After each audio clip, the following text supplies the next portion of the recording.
चलित वर्षर रथयात्रा पर महाप्रभुंर जो रथ मान चक विक्रय कर चलित वर्ष दर धार्य कर जहाँकि आमर तालध्वज रथ प्रति चकर मूल्य 2 लाख टଙ୍କା रखाई सेपरी माँ सुभद्रा रथ देवदलन रथर चक 1.5 लाख टଙ୍କା एवं नंदीघोष रथ प्रभु महाप्रभु श्री जगन्नाथ 3 लाख टଙ୍କା सर्वमोट 6.5 लाख होती किंतु पैकेज रे जदि कहीं नवा चाहती 3टी एक चक ताले 6 लाख टଙ୍କା देवा पड़े।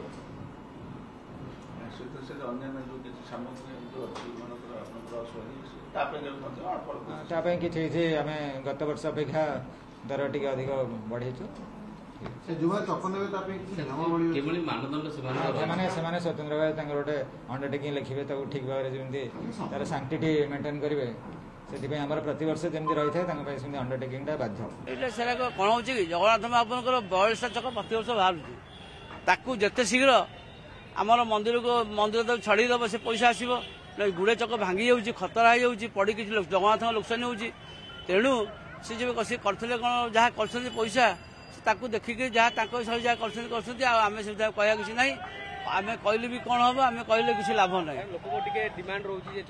चक डिमांड रोचे कार जो मान जगह घर द्वार जगह बाड़ी से ऑफिस अच्छा आगे आम जो भूमि चोर सब अच्छा जगह बाड़ी चोर सब अच्छा बड़ बड़ हरिण बाहर कर सी भूमि चोर नहीं जगह जोटे देवे से कमिशन पाई जगह किए आसबे से जगह सब ऊपर सब सफा हो जीवरी जिते शीघ्र आम चाहूँ वर्ष भितर बयस सरीगले जगन्नाथ में बहुत भल खुशी आम।